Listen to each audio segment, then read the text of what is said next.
بسم الله الرحمن الرحيم الحمد لله رب العالمين والصلاة والسلام على نبينا محمد وعلى آله وأصحابه وسلم تسليما مزيدا ثم أما بعد إخوة الكرام السلام عليكم ورحمة الله وبركاته. Inch'Allah, nous allons aborder aujourd'hui deux points importants par rapport à ce qui fait partie min a'dami mufsidat al-qulub, ce qui fait partie en fait parmi les choses qui pervertit le plus le cœur, ce qui fait en fait que ton cœur à un moment il se désoriente de la bonne direction. Et par rapport à cela, vous avez deux grands facteurs à cela, deux grandes causes. Et les ulama en fait ont détaillé cela. Hubb ad-dunya wa tul al-amal. Hubb ad-dunya wa tul al-amal. Le fait de l'amour mondain, donc le fait de l'amour ou de l'attachement, on va dire, à ce bas monde, et aussi de l'espérance de la longue vie. Au point que les ulama nous disent وهو من أعظم المفسدة القلوب لأنه لا يزال بالعبد حتى يقدمه على حب الله سبحانه وتعالى فاستعبده الدنيا وزخرفها.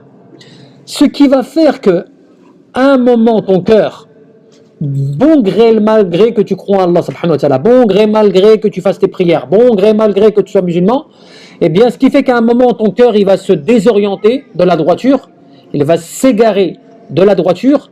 Il y a le fait que tu vas faire passer les intérêts mondains à l'amour d'Allah subhanahu wa ta'ala dans tes choix de tous les jours, que ce soit au niveau du mariage, que ce soit au niveau du travail, que ce soit au niveau de la vie, que ce soit, peu importe, à partir du moment où tu fais que ton amour pour les choses mondaines va passer devant l'amour d'Allah subhanahu wa ta'ala et l'ornement. Et cela, tu l'as dans un hadith, Rawahu al-Bukhari, dans un hadith sahih, le prophète sallallahu alayhi wa sallam te dit Ta'isa abdun dinar, wal dirham, wal qatifa, wal khamisa, in u'tiya radiya, wa in lam yu'ta, lam yarda. Le prophète sallallahu alayhi wa sallam, dans ce hadith, regardez comment il est puissant, ce hadith. Il est puissant, il est significatif, il est expressif, il est clair, tu vois, où le prophète te dit malheur à celui, tu vois, qui, au sens propre du mot, celui qui adore le dinar, et celui qui adore le dirham, et celui qui adore les parures, et celui qui adore le pâturage. Lorsqu'on lui donne, il agrée, et lorsqu'on lui donne pas, il est ingrat. Tu vois, subhanallah. Au point qu'on te dit, hada ma'aluzumi al-ham. Et en plus du fait que la personne elle est ingrate, en plus du fait que la personne elle n'est jamais satisfaite, en plus que la personne elle est dans l'amour, tu vois, parce qu'il faut comprendre la métaphore, il faut comprendre, tu vois, l'image qui est donnée, tu vois, l'adorateur du dinar, du dirham, tu vois, des parures, du pâturage, tout cela, ça veut dire quoi? Ça veut dire en fait l'attachement par rapport à l'amwal. L'amwal, tout ce qui est les biens mondains. Tout ce qui fait que ton cœur, à un moment, il s'attache tellement à cela que tu négliges ta religion, tu négliges ton din, tu négliges tes obligations. C'est pour ça, subhanallah, qu'il y a tellement de problèmes. Tellement de problèmes des fois avec les gens. Pourquoi il y a des problèmes? Pourquoi est-ce que les gens, ils ont des soucis? Parce qu'en fait, à un moment, le cœur, même s'il lui dit jamais, moi, j'adore pas, moi, dinar ou dirham, ou j'adore pas, moi, je suis pas fan, moi, du pâturage ou là, les vêtements, tout ça et tout. Non, c'est pas tu le dis pas.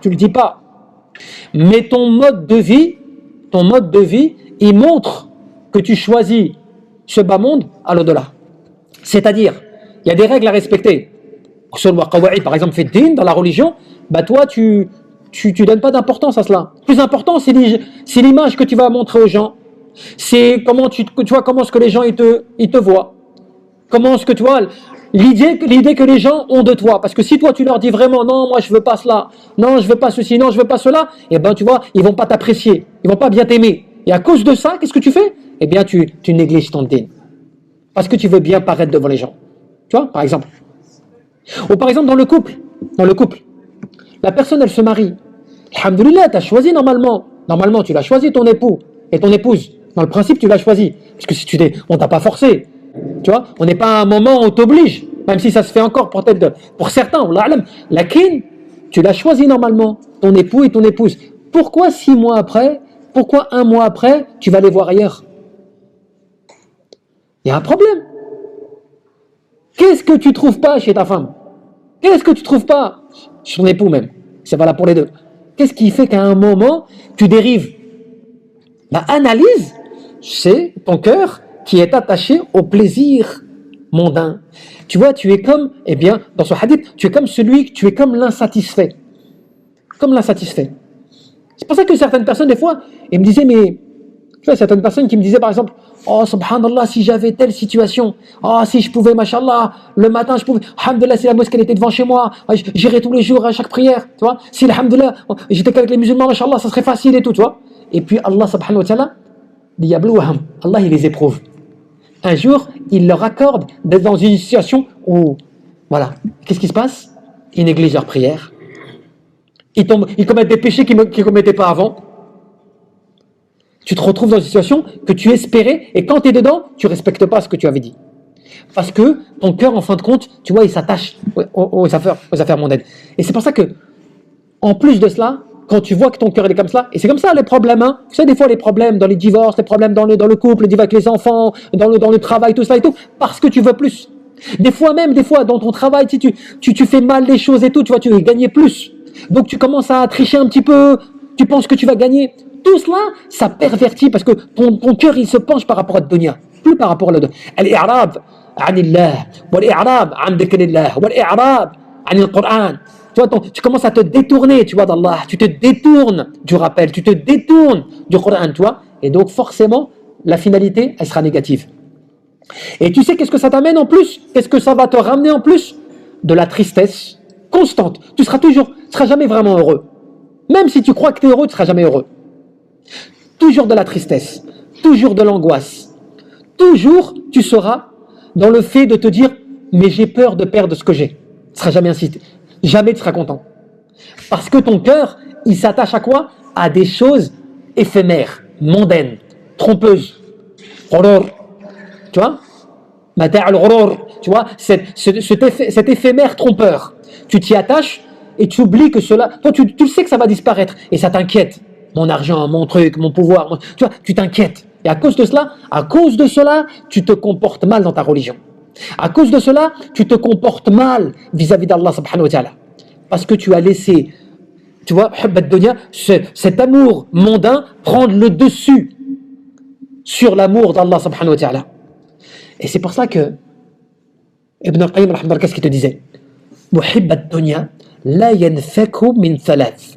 Celui qui aime ce bas monde, il ne pourra jamais se détacher de trois choses. Regardez bien, hein. C'est la réalité.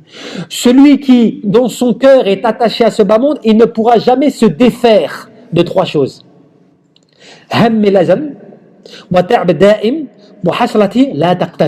C'est-à-dire, à chaque fois, il aura toujours une tristesse. Il aura toujours une tristesse. En plus, il va toujours faire des efforts pour essayer d'atteindre ses objectifs. Et jamais, de toute façon, il sera satisfait. Et troisièmement, le regret de ce qu'il ne va pas atteindre, de ce qu'il ne va pas avoir. À chaque fois, ces trois choses, quand ton cœur il s'attache à ta dunya, tu vas vivre avec cela. Tu seras insatisfait. Tu voudras toujours plus. La preuve, tu en as certains, machallah, ils sont mariés des fois avec une femme ou un homme très riche, ou très belle, ou très beau, ou bref. Toi, quand tu le vois, tu vois, pour toi, c'est comme un idéal. Tu te dis, ouais, machallah, tu vois, c'est très beau ce que... Il a choisi la femme qu'il voulait, ou il a choisi... Tu vois, c'est pas interdit en soi, tu as le droit. Tu vois, comme certains le disent, machallah, je me suis marié avec une poupée, gars. Tu vois, ils aiment bien que tu dises ce mot-là, pour dire, oh, elle est vraiment belle. Tu vois. Mais, le problème, c'est quoi? Avec cette même poupée, tu la trompes. Tu lui mens. Vous êtes à deux doigts de vous séparer. Subhanallah. Pourtant, normalement, il y a le bonheur, il y a la joie. Pourquoi? Parce que le cœur, il s'est basé uniquement sur les apparences. Toi, zinatul hayat ad-dunya. Tu vois, l'ornement, l'apparence. Ton cœur, il a bien aimé cette dunya. Tu peux aimer cette dunya, alhamdoulilah, tu peux profiter de cette dunya. Voilà, ton cœur, il ne doit pas normalement, tu vois, être attaché. C'est ta raison qui doit comprendre que tu profites de l'éphémère, du matin. C'est bon, alhamdoulilah, tu profites de cela, mais tu sais que ça va disparaître. Tu l'as, alhamdoulilah, tashkur Allah subhanahu wa ta'ala, tu remercies Allah. Tu l'as pas, alhamdoulilah. Il y a du khair dans cela. Je l'ai pas, il y a du alhamdoulilah, il y a du khair. Tu vois? Mais quand tu veux plus, tu veux gagner, tu veux plus, tu veux toujours avoir plus, tu vois, eh bien, tu ne seras jamais satisfait. C'est pour cela qu'il y a des gens qui sont mariés avec des mannequins, si on peut dire ça comme ça. Des personnes, tu vois, c'est des personnes, elles sont connues mondialement. Mais va voir à l'intérieur comment ça s'est passé. Va voir à l'intérieur. Hein, violence physique, violence verbale, tu vois, dépassement des limites, tu vois, angoisse, tristesse, drogue, alcool, la totale. Insatisfaction. Ils ne sont pas heureux à l'intérieur de cela. Nous, alhamdoulilah, en tant que croyant, toi, tu dois te dire, mais je sais que je dois savoir, je dois me rappeler que mon bonheur à l'intérieur de moi, il ne peut se passer qu'avec Allah subhanahu wa ta'ala. Je ne peux jamais être dans le regret si je suis avec Allah subhanahu wa ta'ala. Mais si je suis avec autre qu'Allah azza wa jal, je ne serai jamais heureux.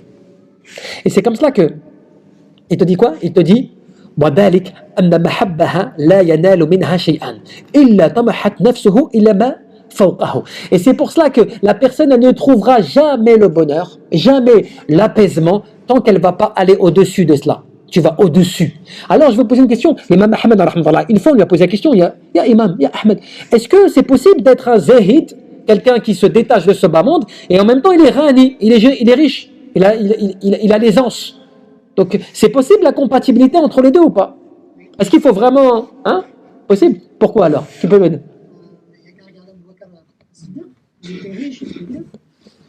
Par exemple, ouais, c'est un bon exemple. Par exemple, mais il y a encore une règle, plus qu'à cela encore, parce qu'il a fixé une règle. Qui a déjà entendu parler de cela, non? Le fait que tu sois zahid, ascète, et en plus que tu aies l'argent. Bien sûr, il y a des compagnons, comme il a cité Abu Bakr, même Uthman, il avait, et puis d'autres compagnons, machallah, ils avaient des richesses. Et en même temps, ils étaient... Kif?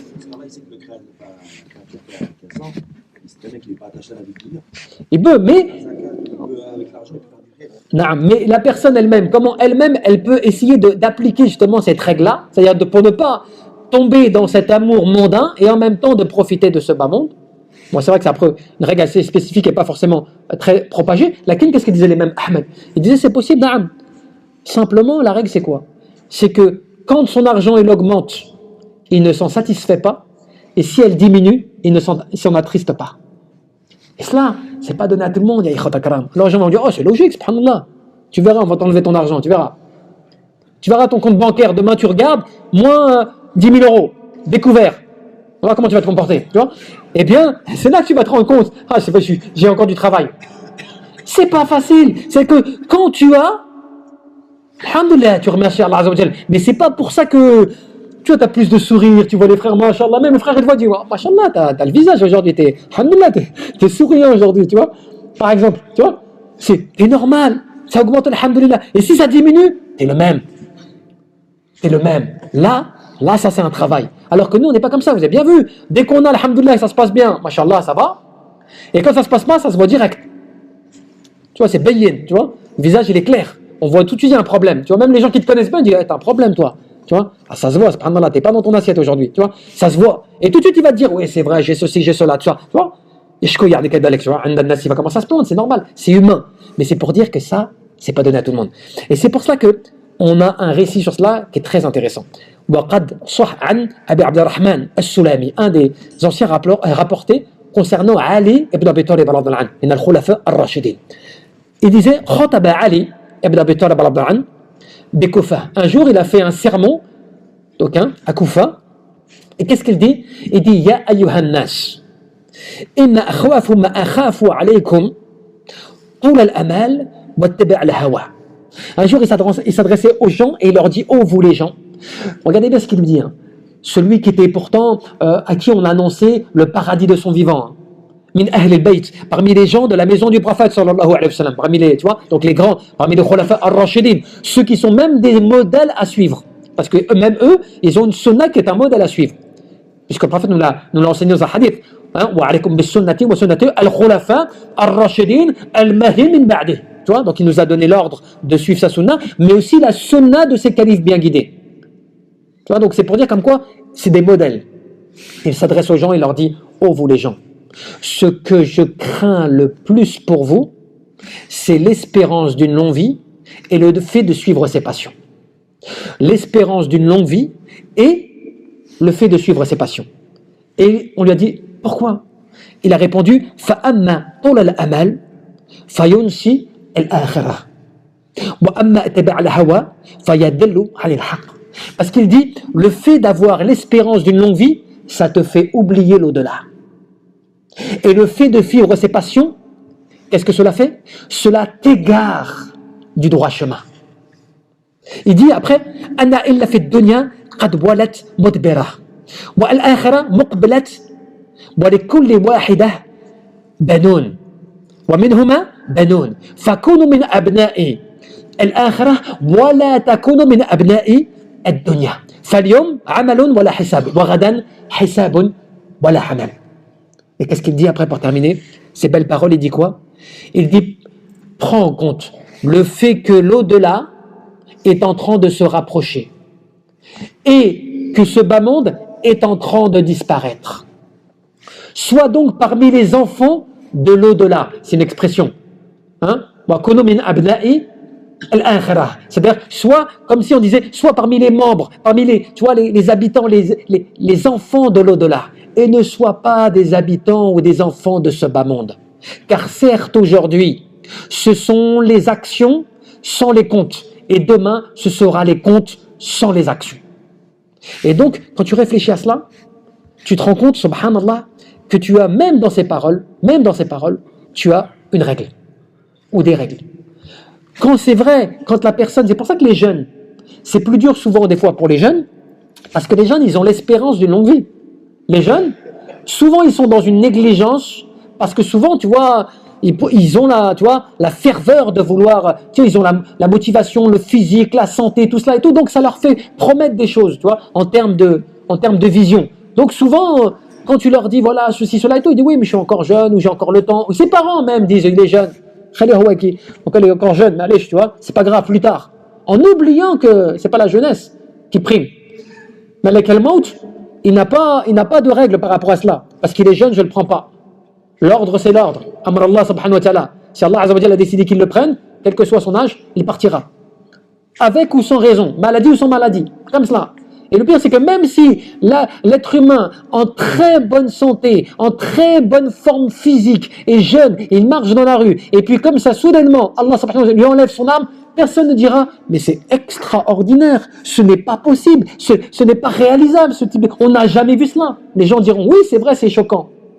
Oui, c'est inattendu. Mais les gens concevront que la mort, c'est la mort, que c'est possible, qu'ils partent quand même dans cet état. Donc c'est cela le plus extraordinaire, c'est qu'on est tous conscients que c'est toujours choquant, parce que c'est inattendu, on ne s'y attend pas, mais c'est possible. C'est possible. Et donc, c'est cela. Et c'est pour ça que, pour terminer, on disait quoi? On disait « Miftahu al-isti'adad lil-akhirah qisru al-amal wa miftahu kulli khayr ar-raghbatu fillah wa daru al-akhirah » La clé du bonheur, et cela, ibadallah, si on l'appliquait chez nous, si on l'appliquait dans nos familles, si on l'appliquait nous-mêmes, si on l'appliquait avec nos époux, nos épouses, tu vois, si on l'appliquait cela, eh bien voilà ce qu'on nous dit. C'est la clé du bonheur. C'est-à-dire de se préparer, d'être dans une forme de préparation à l'au-delà et de diminuer l'espérance. Qu'est-ce que veut dire l'espérance? C'est même si tu vis, comme si tu allais vivre éternellement. Pas de problème. Pour laquelle les akhiratik. Pour ton au-delà, fais comme si tu allais mourir ce soir. Et là, c'est une autre vision des choses. On vient te voir, on te dit, il y a tel projet, tu veux tant d'enfants. Tu dis oui, alhamdoulilah, incha'Allah, tout ça, tout. Tu peux espérer. Mais ton espérance, elle ne te fait pas perdre de vue le fait que ce soir, je peux partir. Et à partir du moment où ce soir, je peux partir, je fais attention, je néglige pas mes prières, je fais mon word, je récite mon Coran, je fais mes invocations, je fais tout ce que j'ai à faire, je me comporte bien, j'ai un tort, je m'excuse, je fais taouba, tout ça et tout, parce qu'il est possible que je parte ce soir. C'est possible. Et c'est pour ça que Cheikh Al-Athami, qu'est-ce qu'il disait? Une fois, il disait, l'abd, l'adorateur, normalement, il doit constamment, lorsqu'il sort de chez lui, il fait ses ablutions. Pourquoi? Il dit de sorte qu'il soit prêt, que si la mort vient le prendre, il est en état de pureté. Chauffe. Regarde un peu, subhanallah. Regarde un peu tu vois, la réflexion, tu vois, comment il voyait, tu vois. Il voyait comme cela, que tout pouvait arriver comme ça du jour au lendemain. Et donc, la clé du bonheur, tu te prépares pour l'au-delà, tu diminues ton espérance, c'est tout le bien. Le fait de t'orienter vers Allah subhanahu wa ta'ala et de t'orienter vers l'au-delà. Alors certaines personnes vont dire, oui, mais ça veut dire quoi? C'est un message, il est négatif. C'est un message, il est négatif. Il est pessimiste. Puisque tu calcules que l'au-delà, tu vois que l'au-delà, tu penses que, tu vois, et tu calcules, tu diminues ton espérance. Non, vis comme tu vis, mais l'espérance, c'est quoi? C'est le fait de te dire, moi, je sais que je peux partir à tout moment, faut que je sois opérationnel si Allah subhanahu wa ta'ala me prend mon âme. Après, je fais ce que j'ai à faire, dans le halal, dans le licite, et je profite. C'est-à-dire que si j'ai un conflit, j'ai quoi que ce soit, eh bien, il faut que je fasse attention, on ne me prenne pas dans une mauvaise situation. Pas des gens aujourd'hui, pendant le Ramadan, par exemple, ils ont des situations catastrophiques. Et ils le regrettent, attention, ils le regrettent, ils font taouba, tout ça, ils essaient de rectifier et tout. C'est qu'ils ont passé, du coup, ils ont passé leur mois béni, ils l'ont passé dans les meshakil. Les problèmes, les disputes, tu vois, les conflits, tu vois, tout cela. Pourquoi? Parce que ils ont été emportés, tu vois. Comme on le traduit comme ça, hubbat dunya, c'est pas simplement tu aimes ce ballon. Hubbat dunya, c'est toutes les choses qui viennent pervertir ton cœur, qui viennent désorienter ton cœur et qui te fait à la fin être dans le regret et le remords et la tristesse, tout ce qu'on a dit. Et c'est pour ça qu'on te dit quoi? On te dit, moi, miftahu kulli shar, et la clé de tout le mal, hubbat dunya, batul al-amal. Et ça, c'était Ibn al-Qayyim rahimahullah qui disait ça dans son kitab. Regardez juste le titre qu'il donne à son ouvrage. C'est un livre qu'il a écrit où il a consacré tout un livre complet et volumineux sur tout ce qui est lié au paradis. Mais il l'a traduit comment? Il a traduit le chemin des âmes pour aller vers le pays de la joie. Regardez comment, tu vois, l'expression, tu vois. La voie, tu vois, des âmes vers le pays de la joie. Cela veut dire quoi? Le guide, en fait, des adorateurs d'Allah Azza wa Jal dans leur cheminement à aller vers le paradis. Tu vois? Et qu'est-ce qu'il disait? La clé de tout le mal, l'attachement, l'amour mondain et l'espérance d'une longue vie, qui t'empêche de passer à l'action tout de suite, qui t'empêche en fait en réalité de passer à l'action tout de suite. Tu vois? Allahu a'lam, tabaraka wa ta'ala, an yarzuqana al-ikhlas fi al-qawl wal 'amal wal niyyah.